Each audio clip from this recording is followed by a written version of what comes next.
Professor Yunus তার অসমাপ্ত কাজ শেষ করতে, অসমাপ্ত সংস্কার সম্পন্ন করতে বিরাট শক্তি অর্জন করে বাংলাদেশে ফিরবেন এবং ইউনূসকে ঘিরে মহা কর্মযজ্ঞ চলছে। বিরাট কার্যক্রম এবং বিরল কার্যক্রম চলছে, কারণ প্রফেসর ইউনূস এখন একজন নন স্টেট অ্যাক্টর। তাকে ঘিরে যে কার্যক্রম আমরা দেখছি, নন স্টেট অ্যাক্টরকে ঘিরে এই ধরনের কার্যক্রম বিরল, এটা হওয়ার কথা না, কিন্তু হচ্ছে। এর মানে তিনি শক্তি অর্জন করছেন। আমার কাছে যেটা মনে হয় যে বিএনপি চুপ্পুকে সরাতে বাধ্য। এমনিতে চুপ্পুর ছেলে এক আকাম ঘটাচ্ছে, আবার শেখ হাসিনা ফেরার কথা বলছেন। তখন শেখ হাসিনা বিমানবন্দরে নেমে যদি বলেন আমার পদত্যাগপত্র দেখান, চুপ্পু তো আগেই বলেছে পদত্যাগপত্র নাই, তখন তো বেকায়দায় পড়বেন। যার ফলে চুপ্পুকে সরিয়ে দেওয়া বিএনপির জন্য এখন জরুরি হয়ে পড়েছে। যেটা ঈদুল আজহার জামাতে দেখেছি যে প্রধানমন্ত্রী দ্বারা কাছেও আসতে দেননি চুপ্পুকে, অথচ রাষ্ট্রাচার হিসাবে প্রধানমন্ত্রীর পাশেই বসবেন রাষ্ট্রপতি, কিন্তু সেটা হয়নি। প্রধানমন্ত্রীর পাশে স্বরাষ্ট্রমন্ত্রী, তার পাশে আরেক মন্ত্রী, তার পাশে আরেক মন্ত্রী, তার অনেক পরে রাষ্ট্রপতি বসেছেন। এটা একটা বার্তা যে তোমার সময় ঘনিয়ে আসছে। তো দর্শক, এই জায়গায় ইউনূসকে কাছে টানার চেষ্টা করছে বলে মনে হচ্ছে, এবং ইউনূসকে ঘিরে যে বিরল কর্মযজ্ঞ আমরা দেখতে পাচ্ছি ফ্রান্সে, আরো দেশের বিভিন্ন জায়গায়, দেশের ভিতরে যে হিসাব নিকাশ, এগুলো বিএনপি সরকারের কনসেন্টই হচ্ছে। এমনকি খলিলুর রহমান এগুলোতে হেল্প করছে। সরকারের পররাষ্ট্রমন্ত্রী খলিলুর রহমানের সরাসরি প্যাট্রোনাইজেশন এগুলো হচ্ছে। এর মাধ্যমে ইউনূস অনেক শক্তি অর্জন করছেন, তারপরে ফিরছেন, তার অসমাপ্ত কাজ শেষ করবেন। বিরল কর্মযজ্ঞ চলছে। তো মনে হচ্ছে যে হয় রাষ্ট্রপতি, নইলে প্রধানমন্ত্রীর বিশেষ দূত, সিনিয়র মন্ত্রী মর্যাদায়। আর প্রধানমন্ত্রীর বিশেষ দূত হলে তিনি বাংলাদেশে থাকবেন না, তিনি পুরো ইউরোপ চষে বেড়াবেন। এরকম একটা দায়িত্ব ইউনূস পেতে পারেন, তাও একদম দীর্ঘদিনের জন্য না, পুরো 5 বছর জন্য না। তাকে যদি বিশেষ দূত বানানো হয়, এরপরে তিনি জাতিসংঘের মহাসচিব পদের জন্য লড়বেন, তখনই এই দায়িত্ব থেকে চলে যাবেন। কিন্তু তারেক সরকারের একটা দায়িত্ব, শক্তিশালী একটা অবস্থান ইউনূস করতে যাচ্ছেন। একদিন ইউনূসের লোক খলিল রহমান সহ আরো অনেকে আছে বিএনপি সরকারে। ইউনূস যদি এখানে আসেন, এবং এটা ইউনূস বিশেষ দূত হিসাবে আসুক আর রাষ্ট্রপতি হিসাবে আসুক, তার প্রিকন্ডিশন হচ্ছে জুলাই সনদ বাস্তবায়ন করতে হবে। তিনি তার অসমাপ্ত কাজ শেষ করবেন এবং ইতিহাস যাতে ইউনূসকে মূল্যায়ন করে। ইউনূস কিন্তু হাল ছেড়ে দেননি যে না, আমার আলোচনা নেই এখন, আমি আর আসবো না, আমি শেষ, আমি আমার কাজ নিয়ে থাকি, তা না। তিনি রাষ্ট্রকেন্দ্রিক তৎপরতা চালাচ্ছেন। এবার আসেন দেখাই আমরা তাকে ঘিরে কি কর্মযোগ্য চলছে। এটাকে মহাকর্মযোগ্য বললে ভুল হবে না। ডক্টর ইউনূসের সঙ্গে প্যারিসের নতুন মেয়রের সাক্ষাৎ। প্রফেসর ইউনূস তিনি একজন সোশ্যাল বিজনেসম্যান, সোশ্যাল বিজনেস করেন। হ্যাঁ, অন্যান্য তার সোশ্যাল বিজনেসের অংশ হিসাবে, যেমন গ্রামীণ ফোনের যে টেলিনর কোম্পানি, তাদের সাথে গ্রামীণ ফোন, গ্রামীণ এদের শেয়ার টেয়ার আছে, নানান কিছু, আরো কিছু ব্যবসা বাণিজ্য আছে, তার বিশ্ববিদ্যালয় আছে, এগুলো নিয়ে থাকবেন। কিন্তু প্যারিসের মেয়রের সাথে তার কাজটা কি? শুধু প্যারিসের মেয়র না, ফ্রান্সের বিভিন্ন পর্যায়ের মন্ত্রীদের সাথে তিনি মিটিং করছেন। এমনকি ফ্রান্সে প্রফেসর ইউনূস যে গুরুত্ব পাচ্ছেন, তাকে ঘিরে ফ্রান্স সরকারের যে আগ্রহ, ফ্রান্স ওটা ইউনূসের একটা দপ্তর, ওখানে তিনি থাকতে পছন্দ করেন। ইউনূসকে ঘিরে ইউরোপের যে আগ্রহ আমরা দেখতে পাচ্ছি, এটা স্টেট স্পন্সর ছাড়া সম্ভব নয়। হ্যাঁ, ইউনূসকে ঘিরে নন স্টেট আগ্রহ থাকতে পারে, বাট আমরা সরাসরি স্টেট অ্যাক্টরসদের আগ্রহ দেখতে পাচ্ছি। এটা নিঃসন্দেহে পররাষ্ট্র মন্ত্রণালয়ের আয়োজনে হচ্ছে। কারণ কি, ওই যে ইউনূসকে শক্তিশালী করে তাকে একটা বিশেষ কিছু বানাতে হবে। আমরা এই যে প্যারিসের নতুন মেয়রের সাথে সাক্ষাৎ, এবং সাক্ষাতে সোশ্যাল বিজনেস নিয়ে তো আলোচনা হয়েছেই, আরো যেসব বিষয় নিয়ে কথাবার্তা হচ্ছে, বাংলাদেশের প্ল্যান বা যেসব পরিকল্পনা নিয়ে কথা বলছেন, বেকারত্ব দূরীকরণ, 3.0 ইত্যাদি ইত্যাদি, এগুলো রাষ্ট্র ক্ষমতা বা রাষ্ট্রীয় এক্সিকিউটিভ পাওয়ার ছাড়া এটা সম্ভব নয়। জানি না, কিন্তু আসবে, এবং সেইটা আগের চেয়ে বেশি ভায়োলেন্ট হবে, সহিংস হবে। কেন কইতেছি কারণ ব্যাখ্যা করি। অনেকে কয় আমি নাকি বাংলাদেশটারে অশান্ত করে রাখিছি। এটা শুনে হাসুম না কান্দুম বুঝবার পারি না। এই মালগুলার ভাব এমন, আমি চুপ করে থাকলে, ফেসবুকে না লিখলে বাংলাদেশ শান্তিতে থাকলে হয়নি। আমার যদি এতই হ্যাডম থাকে, ক্ষমতা থাকে, তাহলে তো পুরা বাংলাদেশের মন্ত্রিসভার আমার বাড়ির সামনে এসে আমার পাও ধরে বসে থাকা উচিত। আমি চুপ থাকলে যদি বাংলাদেশ শান্ত থাকে, তাহলে তাই করা উচিত, তাই না? যেন আমি চুপ করে থাকি, আমার পাও ধরে বসে থাকা উচিত। দাদা আপনি চুপ করে থাকেন, চুপ করে থাকেন। ক্যাঙ্কা ফ্যাসিস্ট দেখেছেন, ভিন্ন মতকে চুপ করায় দেওয়াটাই তাদের লক্ষ্য। শান্তি মতো মনে হয় চান্দাবাজি আর ধান্দাবাজি করবে পারতেছে না আমার জন্যে, তাই এত রাগ এগুলার। বাংলার লুথার কিংও দেশে এসে কইছিল শান্তি আর স্থিতিশীলতার কথা, পারছে শান্তি আর স্থিতিশীলতা আনতে পারে নাই। আমি একটা নিউজ দেখাই আপনাদেরকে, কয়েকদিন আগের নিউজ। দেশের বিভিন্ন নদ নদী থেকে 7 দিনে 17 জনের মরদেহ উদ্ধার হয়েছে, প্রত্যেকটাই হত্যাকাণ্ড। হাসিনার আমলেও তো এই অরাজকতা ছিল না। দেশে শান্তি স্থিতিশীলতা আসুক, এটা তো সবাই চাইবে। দুনিয়াতে শান্তি স্থিতিশীলতা আসুক, এটা সবাই চাইবে, কোনো সুস্থ মানুষ চাইবে। কিন্তু এই শান্তি আসাটা কি আমাদের ইচ্ছার উপরে নির্ভর করে? সেটা তো করে না। দেশে যে সহসাই শান্তি স্থিতিশীলতা আসবে না, এটা তো আমি অনেক আগে থেকেই বলে আসতেছি। এই বিষয়টা বুঝলো না ছাত্ররা, বুঝলো না প্রফেসর ইউনূস, বুঝলো না বিএনপি, বুঝলো না বাঙ্গু সুশীলেরা আর কিছু জাউরারা। বাংলাদেশে আসলে আসল দ্বন্দ্বটা কি, এটা না বুঝলে আপনি বুঝবেন না বাংলাদেশ কেন শান্ত হবে না। বাংলাদেশের রাজনীতিতে আসল দ্বন্দ্ব বা ঝগড়াটা কিন্তু আওয়ামী লীগ বনাম বিএনপি না, জামাত বনাম বিএনপি না, আওয়ামী লীগ বনাম এনসিপি না, ধর্ম বনাম সেকুলারিজম না, কোনোটাই না। আসল ঝগড়াটা হইতেছে একদিকে বাংলাদেশের 800 বছরের মুসলমানদের নিজস্ব রাজনৈতিক আকাঙ্ক্ষা, অন্যদিকে মুক্তিযুদ্ধের চেতনা নামে একটা প্যাকেজ, যেটার পিছনে আছে আসলে ভারতীয় আধিপত্যবাদের প্রজেক্ট, যার লক্ষ্যই হইতেছে এই ভূখণ্ডের মানুষকে পরাধীন শক্তিহীন করে রাখা। তারা বাংলাদেশকে কাটাতারে ঘিরে রাখবে, পানি আটকায় দিবে নদীর, সীমান্তে মানুষ মারবে পাখির মতো, সীমান্তের নদীতে কুমির আর সাপ ছাড়বে যেন বাংলাদেশে মানুষ পার হইতে না পারে। কি ভয়ানক কথা! দুনিয়াতে কোথাও এটা নাই, এরা এতে করবে। ইন্ডিয়ান বর্ডারে বাংলাদেশের মানুষকে উই পোকা বলবে, কিন্তু বাংলাদেশে বাজার ছাইয়া ফেলবে তার পণ্যে। তার বাংলাদেশে বন্দর লাগবে, ট্রানজিট লাগবে। তুমি যারা পছন্দ করো না, নিরন্তর অপমান করো, মর্যাদা দাও না, তার ভূখণ্ড তোমার লাগবে। তো তোমার তো একটাই রাস্তা আছে, যে এটা অনুগত জনসমর্থনহীন সরকার রাখা, এটাই হাসিনা। সেই জন্যই ভারতীয় আধিপত্যবাদের সাথে দ্বন্দ্বটা হাসিনা আমলেই চূড়ান্ত রূপ নিল। জার্মান আইন তত্ত্ববিদ কার্ল স্মিথ উনি বলছিলেন, রাজনীতির আসল প্রশ্ন একটা, বন্ধুকে আর শত্রুকে। যেই দিন একটা সমাজ এই প্রশ্নটা সঠিক উত্তর দিতে পারে, সেই দিন সে রাজনৈতিকভাবে জন্ম নেয়। বাংলাদেশের এই প্রশ্নের উত্তর 15 বছর ধরে স্পষ্ট হয়েছে। আওয়ামী লীগ ছিল এই প্রজেক্টের পলিটিক্যাল ভেহিকল, ভারতের পলিটিক্যাল এজেন্ট। 2024-এর জুলাই আগস্টে এই দ্বন্দ্ব নিয়ে লড়াই হইল। হাসিনা পলাইলো ঠিকই, কিন্তু দ্বন্দ্ব মিটে নাই, কারণ ছাতাটা তো সরে নাই। বিএনপি এসে সেই একই ছাতা মাথায় ধরিছে, মানে যেই কারণে 1400 মানুষ জীবন দিছে, সেটার মীমাংসা এখনো বাকি। এই দ্বন্দ্ব মিটতে হবে, মিটবেও, কিন্তু কিভাবে? এই আলাপে ঢুকতে হইলে আগে একটা অন্য জিনিস বুঝতে হবে। বাংলাদেশের তরুণদের একটা বিশেষ ক্ষমতা আছে। ক্ষমতা আছে। বাংলাদেশের প্রত্যেকটা প্রজন্ম রাষ্ট্রের বিরুদ্ধে দাঁড়ানোর ট্রেনিং পেয়েছে। সে রাষ্ট্রকে, তার কোয়ার্সিভ মেশিনারিকে, তার দমন পীড়নের যন্ত্রকে, এটাকে কনফ্রন্ট করছে, মোকাবেলা করছে। প্রত্যেকবার আগের চাইতে বেশি ভায়োলেন্ট হয়েছে, সেটা সব জেনারেশন করছে। সিকোয়েন্সটা দেখেন। প্রথম ট্রেনিং 1972 ভাষা আন্দোলন, 144 যারা ব্যাঙ্গে রাষ্ট্রের গুলির সামনে দাঁড়াইলো ছাত্ররা, সালাম, রফিক, জব্বার, বরকত গুলি খাইলো, কিন্তু পিছায় নাই। এই অভিজ্ঞতা গেছে পরের প্রজন্মে। এই মেমোরি কোনো বই থেকে ট্রান্সমিট করে নাই, শরীর দেওয়া হয়। লড়াই করা মানুষটা পরের জনকে দেখায় কিভাবে লড়তে হবে।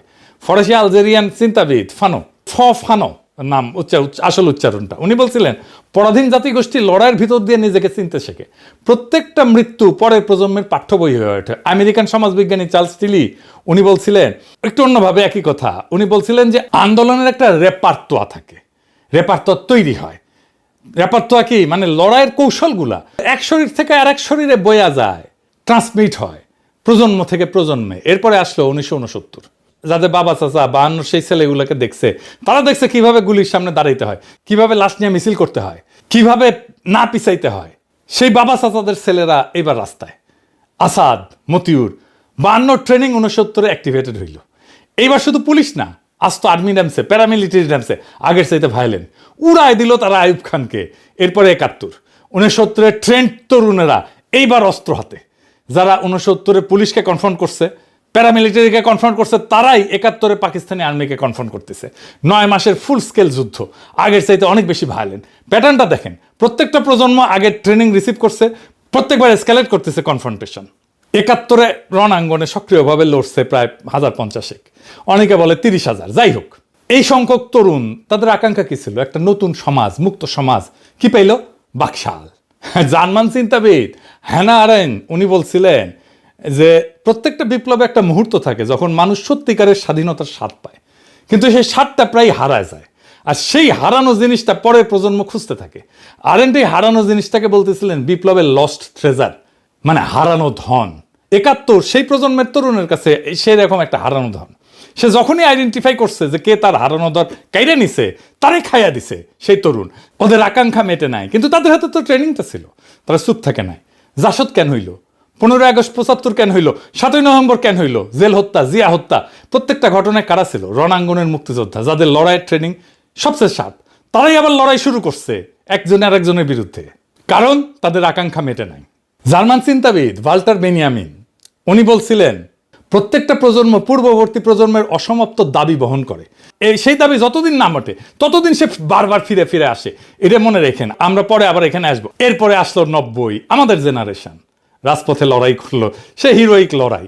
24-এর মতো না, কিন্তু একটা হিরোইক লড়াই করছে আমাদের জেনারেশন। নূর হোসেনের জীবন দেওয়া, কি কাব্যিক জীবন দেওয়া, বুকে পিঠে লিখলো গণতন্ত্র মুক্তি পাক, স্বৈরাচার নিপাত যাক। এরপরে আমাদের ট্রেনিং হলো 2013-তে। 28শে ফেব্রুয়ারি 2013 মৌলানা সাইদির ফাঁসির রায়ের পরে সারা দেশ রাস্তায় নামলো, সারা দুনিয়াতে নামছিল। শুধু ইসলামপন্থী তরুণেরা না, সারা দেশের সমস্ত মানুষ নামছিল। বাঁশখালী, চাঁপাইনবাবগঞ্জ, বগুড়া, লক্ষ্মীপুর, তারপর 5ই মে শাপলা চত্বর, হেফাজত। একটা নতুন প্রজন্মের প্রথম বড় ট্রেনিং। সংগঠিত ইসলামিক যুবশক্তি প্রথমবার রাষ্ট্রীয় ভায়োলেন্স ফেস করলো। 2018 সালে নিরাপদ সড়কের আন্দোলন, স্কুল কলেজের কিশোরেরা রাস্তায়, ছাত্রলীগের হেলমেট বাহিনী, এই বাচ্চারা শিখলো একটা নতুন জিনিস, সোশ্যাল মিডিয়াকে কিভাবে ব্যবহার করতে হয়। তারা শিখলো ছাত্রলীগ কিরকম জাউরা হইতে পারে, কেমন বর্বর হইতে পারে। এই 2018 স্কুলের ছাত্ররাই 2024-এ এসে ইউনিভার্সিটির ছাত্র। চূড়ান্ত ক্লাস পাইল তারা। ওই ট্রেনিং থেকে ফিরে আসা ছাত্ররাই চূড়ান্ত ট্রেনিং পেল 2024-এ। আর্মি, পুলিশ, র্যাব, বিজেপি সব একসাথে নামছে। হেলিকপ্টার থেকে গুলি, 1400 লাশ তবু পিছায় নাই। এই 2024 পৃথিবীতে অনন্য। কেন? দুনিয়ার আর কোথাও বাংলাদেশের 24-এর মতো ঘটনা ঘটে নাই। তিউনিসিয়ায় 2011-তে কি হয়েছিল? আর্মি প্রেসিডেন্টের গুলি চালানোর হুকুম মানে নাই, উপরের লেভেলে। মিশরে আর্মি কাউন্সিল বসে সিদ্ধান্ত নিল মোবারক যাবে, উপর থেকে। ইন্দোনেশিয়ায় আর্মি চিফ সুহার্তোকে যায় বললো যে চলে যান, উপর থেকে আসলো। ফিলিপিন্সে 86-তে, সার্বিয়াতে 2000, শ্রীলঙ্কা 2022, সব জায়গায় একই গল্প। মিলিটারির উপর লেভেল ক্যালকুলেশন করছে, অঙ্ক করছে, তারপরে বলছে চলে যান। বাংলাদেশে কি হয়েছে? উল্টা। জেনারেলরা ছিল হাসিনার অনুগত, গুলি চালাইতে চাইছিল। ওয়াকার তো হাসিনার আত্মীয়, কিন্তু সৈনিকেরা, জুনিয়র অফিসাররা যারা ফিল্ডে ছিল, তারা গুলি চালাইতে রাজি না। কেন? কারণ ওই রাস্তায় তাদের ভাই, তাদের কাজিন, তাদের প্রতিবেশীর ছেলে। সৈনিকের মা ফোন দিছে, বলছে বাবা গুলি করিস না। রুশ বিপ্লবী টটস্কি 1917 সালে ফেব্রুয়ারি বিপ্লব নিয়ে লিখছিলেন, সৈনিক হঠাৎ করে সৈনিক হওয়া বন্ধ করে দিল। মানে ইউনিফর্ম পরা মানুষটার পেছনের সিভিল মানুষটা ইউনিফর্মকে ছাড়ায় গেল। বাংলাদেশে 2024-এর জুলাই আগস্টে এটাই হয়েছিল। ইউনিফর্ম ফুইরা আসল বাংলার পলিমাটির সন্তান বাইরে হয়ে আসলো। পুলিশ শেষ পর্যন্ত হাসিনার অনুগত, ইন্টেলিজেন্স অনুগত, কিন্তু আর্মির জুনিয়র অফিসার, ফিল্ডের সৈনিক এরা না। শেষ দিনে আর্মির সৈনিকেরা তো পুলিশের বিরুদ্ধেও দাঁড়াইছে, গুলি করছে পুলিশের বিরুদ্ধে। জেনারেলরা যখন বুঝলো সৈনিকেরা আর গুলি চালাবে না, জেনারেলরা বাধ্য হইলো, হাসিনাকে যে বললো আপা পালান, হেলিকপ্টার রেডি। আর একটা প্রমাণ দেখায়, এই বিষয়টা আমি জানি জন্য বলতেছি, যে ফোনদের আলো দিল্লি স্টার, যে ইন্ডিয়ার 2 ফ্ল্যাগশিপ পত্রিকার অফিস আক্রান্ত হইল না, ওখানে আর্মি ছিল, আর্মি ডিফেন্ড করলো না কেন? কারণ সৈনিকেরা ওই পত্রিকা বাঁচাইতে, রক্ত দিতে রাজি না। তারা নিজেরাই আর সেই বয়ান বিশ্বাস করে না। এটা ইতিহাসে বিরল, প্রায় অনন্য। খালি হাত লক্ষ লক্ষ তরুণ হেলিকপ্টারের গুলির নিচে দাঁড়াইছে, পিছায় নাই, জিতছে। একটারে মারি, একটাই যায়, অন্যগুলা যায় না। শুনিছেন না? শুনেন আবার। মরে একটা, আহত হয় একটা, একটাই যায় স্যার, বাকিটি যায় না। এটা স্যার সবচেয়ে বড় আতঙ্কের এবং মানে দুশ্চিন্তার বিষয়। দুনিয়ার কোথাও এটা ঘটে নাই। এই লড়াইয়ের আর একটা অনন্য বিষয় ছিল যে এই লড়াইয়ে কোনো নেতা ছিল না, কোনো নেতা ছিল না এই লড়াইয়ে, কোনো পার্টি ছিল না, কোনো কমান্ড ছিল না। ছাত্ররা সমন্বয়ক বানাইছিল ঠিক, কিন্তু তারা লড়াই ডিরেক্ট করে নাই। তারা লড়াইয়ের প্রতীক হয়েছিল। লেনিন বলছিল বিপ্লবের জন্য ভ্যানগার্ড পার্টি লাগে। 2024 লেনিনকে ভুল প্রমাণ করছে। তাহরির স্কোয়ারে মিশরে হয়েছিল লিডারলেস বিপ্লব, ফেল করছে। অকুপাই ওয়াল স্ট্রিট, লিডারশিপ ফাঁপা হয়ে গেছে। হংকং 2019 এই আন্দোলন ছিল লিডারলেস, হারছে। বাংলাদেশ 2024 দুনিয়ার একমাত্র লিডারলেস বিপ্লব, যেটা একটা ফাংশনাল ফ্যাসিস্ট সরকারকে ফেলতে পারছে। কিভাবে সম্ভব হইল? কারণ লড়াইয়ের ট্রেনিংটা কোনো অফিসে স্টোর করা ছিল না, কোনো নেতার মাথায় স্টোর করা ছিল না, কোনো প্রফেসর ইউনূসের মাস্টার মাইন্ড ছিল না, কোনো মেটিকুলাস ডিজাইন ছিল না। এটা ছিল 1.5-2 কোটি তরুণের শরীরে গাথা। ফরাসি দার্শনিক পিয়ের বোর্ডিও একটা কথা বলছিলেন, হ্যাবিটাস মানে শরীরে গাথা অভ্যাস। বাংলাদেশের তরুণদের শরীরে গত ৭৫ বছর ধরে এটা গাথা, প্রজন্মের পর প্রজন্ম ধরে কিভাবে রাষ্ট্রের সামনে দাঁড়াইতে হয়, কিভাবে ছোট থেকে বড় রাষ্ট্রের দমন পীড়নের অ্যাপারেটাস, যেটাকে বলা হয় কোহেসিভ অ্যাপারেটাস, তারে পরাজিত করতে হয়। এটা ক্লাসরুমের জ্ঞান না, এটা শরীরী জ্ঞান, বইয়ে লেখা না, রক্তে লেখা। কোনো নেতাকে অ্যারেস্ট করে এই জ্ঞান মোছা যাবে না, কোনো সংগঠন নিষিদ্ধ করে বন্ধ করা যাবে না, কারণ এইটা ১.৫ কোটি শরীরের মধ্যে আছে। ২০২৪ ঘটছিল কি কারণে? ভারতীয় আধিপত্যের বিরুদ্ধে মুক্তিযুদ্ধের চেতনার নামে যে ছাতা, সেটা সরানোর জন্য বিএনপি ক্ষমতায় আসার পর কি করতেছে, সেই ছাতাটাই আবার মাথায় ধরতেছে, সেই আওয়ামী বয়ান আবার তারা আনতেছে। ভারতের সাথে যে অসম চুক্তি, সেগুলো নিয়ে কথা নাই। আদানি নিয়ে চুপ, ক্যাপাসিটি চার্জ নিয়ে চুপ, সীমান্তে হত্যা নিয়ে চুপ, ট্রানজিট নিয়ে চুপ। ইতালির চিন্তাবিদ গ্রামসি একটা কথা বলছিলেন, প্যাসিভ রেভলিউশন, মানে বিপ্লবের এনার্জিটা শোষণ করে নাও, কিন্তু আসল পরিবর্তনটা হইতে দিও না। সিস্টেম যেভাবে চলতেছিল সেভাবেই চালাও। লোকজনকে বলো তোমার বিপ্লব সফল হয়েছে। বিএনপি এখন এই কাজটাই করতেছে। আগের পুরনো বন্দোবস্ত, পুরনো ব্যবস্থা, পুরনো সিস্টেম সব নিয়ে আসছে। এটাই প্যাসিভ রেভলিউশন, মানে যেই দ্বন্দ্বটা মেটানোর জন্য ১৪০০ মানুষ জীবন দিছে, সেটা আবার চাপা পড়ছে। এটা বিশ্বাসঘাতকতা। এখন প্রশ্ন, এরপরে কি হবে? আর একটা লড়াই আসবে, অবধারিত। কেন বলতেছি অবধারিত? দেখেন, ৪টা জিনিস একসাথে আছে। এক, দ্বন্দ্বটা মেটে নাই। যে দ্বন্দ্বটা নিয়ে লড়াইটা শুরু হয়েছিল, সেটা তো মেটে নাই। ভারতীয় আধিপত্যবাদ আর বাংলাদেশের মুসলিম জনগণের আকাঙ্ক্ষার ঝগড়া, দ্বন্দ্ব, সেটা যেখানে ছিল সেখানেই আছে। মাঝখানে ১৪০০ লাশ পড়ছে, এছাড়া আর কিছু বদলায় নাই। ২, রাষ্ট্রের ভয় শেষ। আগে মানুষ ভাবতো পুলিশ আসবে, ডিবি আসবে, ডিজিএফআই আসবে, সামনে দাঁড়াইলে মরবো। এখন ১.৫-২ কোটি তরুণ জানে দাঁড়াইলে মরতে পারি, কিন্তু জিততেও পারি, এবং জিতছেও তারা। ৩ নাম্বার, কোনো প্রতিষ্ঠান নাই যেটা আকাঙ্ক্ষাকে শান্তিপূর্ণভাবে পূরণ করতে পারে। বিএনপি পারবে না, স্ট্রাকচারালি পারবে না। ৪ নাম্বার, ট্রেনিং জনগণের ভেতরে গাথা আছে, এটা মোছা যায়নি। টার্কিশ আমেরিকান অর্থনীতিবিদ তিমুর কুরান একটা মডেল দিচ্ছেন। উনি বলেন, যখন মানুষ পাবলিকলি এক কথা বলে কিন্তু মনে মনে অন্য কথা ভাবে, বিএনপির মতো আর কি, তখন একটা সিস্টেম দেখতে খুব শক্ত মনে হয়, কিন্তু আসলে ভেতরে ফাঁপা। বিএনপি ফাঁপা হয়ে গেছে ভেতরে, দেখেন না, কিছুই করতে পারতেছে না। সে ওই ধর্ষিতা শিশুর বাসায় গেছিল, রামিসার বাসায় গেছিল, যে ভুয়া ভুয়া শুনছে, দেখেন।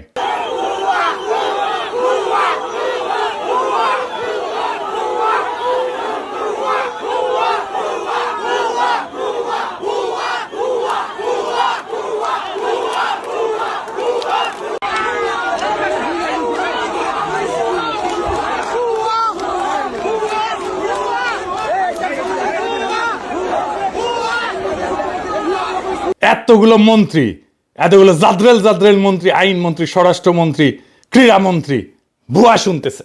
তারপরে দেখেন জঙ্গল সলিমপুরে আক্রমণ করছে সন্ত্রাসীরা, র্যাবের ক্যাম্পে বুলডোজার নিয়ে গেছে, দেওয়াল ভেঙে দিছে, মাটি কেটে ফেলছে, রাস্তা কেটে ফেলছে 3 জায়গায়। চিন্তা করেন, মানুষ মানতেছে না, কারণ ভেতরে ভেতরে ফাঁপা। কোনো ছোট ঘটনা ট্রিগার করলে পুরা সিস্টেম তাসের ঘরের মতো পইরা যায়। ১৯৮৯-এ পূর্ব ইউরোপে এটা ঘটছিল, ২০২৪-এ বাংলাদেশে এটাই ঘটছে। বিএনপি রেজিমেও একই জিনিস ঘটবে। আমেরিকান সমাজবিজ্ঞানী মার্ক গ্র্যানোভেটার আর একটা কথা বলছিলেন, প্রত্যেকটা মানুষের একটা থ্রেশহোল্ড আছে, মানে কতজন আগে নামলে সে নামবে। আগে বাংলাদেশের তরুণদের থ্রেশহোল্ড ছিল অনেক উঁচু, অনেক ভয়, অনেক শঙ্কা, অনেক বিপদ। এখন অনেক কম, কারণ তারা একবার নামছে এবং জিতছে। মানে আগে রাস্তায় নামার জন্য যে বিশাল ট্রিগার লাগতো, এখন ছোট ট্রিগারই যথেষ্ট। ২০২৪ কিভাবে শুরু হয়েছিল? চাকরির কোটা, ছোট ইস্যু। হাসিনার একটা বাক্য, রাজাকার, রাজাকারের পোলাপান, পুরা দেশ জ্বলে উঠলো, ছোট ট্রিগার। পরের ট্রিগারটা কি হবে জানি না, কিন্তু এর চেয়ে ছোট হবে। হইতে পারে একজন তরুণের পুলিশের হাতে মৃত্যু, হইতে পারে একটা ভাইরাল ভিডিও, হইতে পারে ভারতের সাথে নতুন চুক্তি, হইতে পারে কোনো মন্ত্রীর একটা বেফাস মন্তব্য। বাংলাদেশ এখন প্রত্যেক দিন ১০০টা সম্ভাব্য ট্রিগারের মধ্যে দিয়ে হাঁটতেছে। কোনো একটা ক্লিক করবেই, আপনি লিখে রাখতে পারেন। বাংলাদেশের তরুণদের শরীরে এখন 3টা জিনিস একসাথে আছে।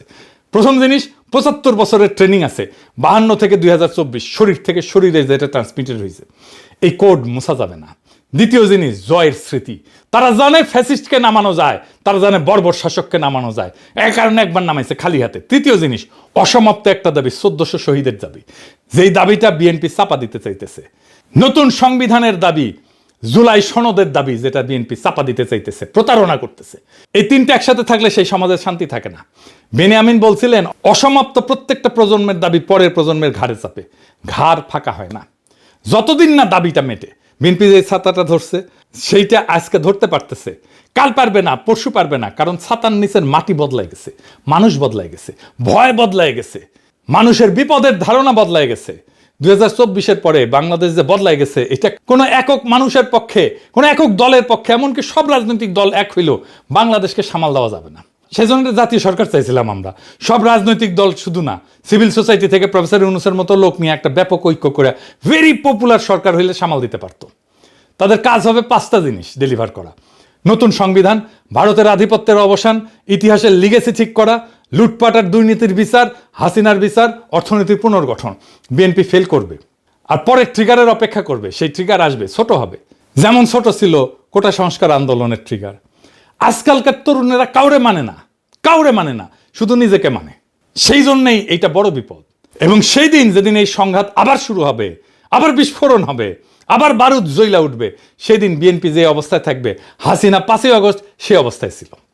পার্থক্য একটাই, হাসিনা পলাইতে পারছিল কারণ আর্মি দ্বারা বের হইতে দিছিল, পরের বার যিনি থাকবেন তার জন্য সেই দরজা বন্ধ থাকতে পারে। দ্বন্দ্বটা মিটবে হয় ভেতর থেকে শান্তিতে, নয় বাইরে থেকে আর একটা রক্তাক্ত সংঘাতের মধ্যে দিয়া। আমার মনে হয় না বাংলাদেশের তরুণরা বেশি দিন অপেক্ষা করবে। তাই আমরা একটা আখেরি লড়াইয়ের দিকে যাইতেছি।